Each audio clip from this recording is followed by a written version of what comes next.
இடம்பொருள் நேயர்களுக்கு வணக்கம். ஸோ இன்னைக்கு பார்த்தீங்க அப்படின்னா தமிழும் சரஸ்வதியும் சீரியல் ஒரு 2-3 நாளாக பார்க்கறதுக்கு டைமும் கிடைக்கலையா, சரி ஓகே இப்போ பார்த்துடலாம் அப்படின்னு எல்லாத்தையும் சேர்த்து பார்க்கும்பொழுது தெரிஞ்சது எல்லாமே ஒன்று தான்.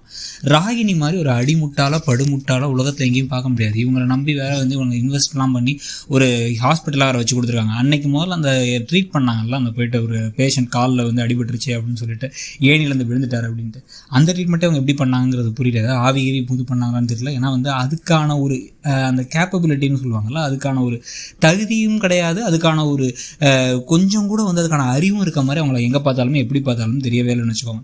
ஏன்னா அந்த அளவுக்கு மட்டியாக வாழ்க்கையில் தன்னை சுற்றி என்ன நடக்குது, ஆட்கள்லாம் எப்படிப்பட்ட ஆட்கள் இருக்காங்கிறதையும் புரிஞ்சுக்க முடியல, மக்களை புரிஞ்சுக்க முடியல. ப்ளஸ் பார்த்தீங்கன்னா திருப்பி தன்னுடைய அண்ணன் குடும்பம் என்னென்ன பண்ணுறாங்க, அவங்க இவ்வளோ தூரம் சொல்லும் பொழுது இதில் ஏதாச்சும் உண்மையாக இருக்குமோ அப்படிங்கிறத யோசிக்க முடியல. காதல் கண்ணை மறைக்கிறது வேற, காதல் அறிவு மூளையே அப்படியே தூக்கி வெளில எறிகிறது வேற. அந்த மாதிரி தான் ஒரு இது நிலைமையில இருக்காங்க.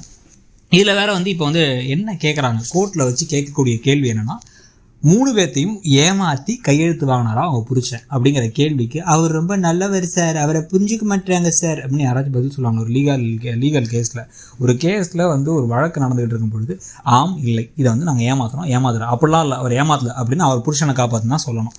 இல்லை அப்படின்னா உண்மையை தான் சொல்லுவேன் நான், எனக்கு சத்தியம்லாம் வாங்கிட்டாங்க அப்படின்னா என்ன சொல்லணும், ஆமாம் அவர் அப்படி தான் பண்ணார், ஆனாலும் அது அவங்க அப்பா அம்மாவை ஏமாற்றும் சொத்து அப்படிங்கிற மாதிரி உலரவாச்சு செய்யலாம். இது எதையுமே பண்ணல, அவர் ரொம்ப நல்லவர் சார் அப்படின்னா, அவன் நல்லவன் கெட்டவன்லாம் கேட்டானா, கையெழுத்து வாங்கினானா வாங்கலையா பதில் சொல்லு அப்படின்னு ஜட்ஜும் கேட்கணும். ஜட்ஜும் என்னம்மா நீங்கள் எப்படி பண்ணிக்கிட்டு இருக்கீங்க, சொத்தை பிரித்து கொடுக்குறத பற்றி யோசிங்கம்மா சரியா அப்படின்னு அவரும் கொஞ்சிக்கிட்டு இருக்காரு. ஸோ அந்த கதை இந்த போக்கில் போயிட்டு இருக்கும் பொழுது இப்போ பார்த்தீங்க அப்படின்னா நேராக வீடு புது ப்ரோமோவில் கிளம்பி வராங்க.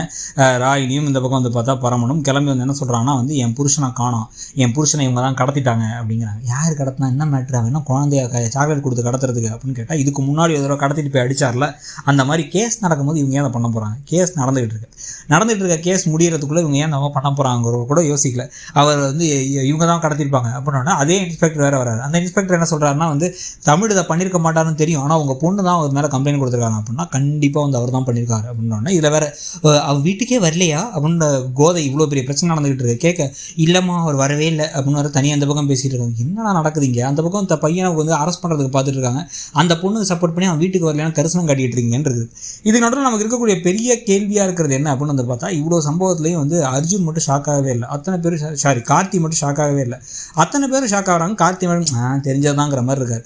அப்போ ஒன்று அவர் என்ன நினைக்கிறார், இந்த மாதிரி திருட்டுத்தனம் பண்ணுவாங்கன்னு தெரிஞ்சதான் நினைக்கிறாரா, இல்லை இவர் தான் கடத்தி வச்சு அடிக்கலாங்கிற பேர் ஏதாவது பண்ணி இந்த சொத்து கேஸையும் சேர்த்து கெடுத்துட போறாரா முட்டாள்தனமா ஏதாச்சும் பண்ணிங்கிற கேள்வியும் இருக்குது.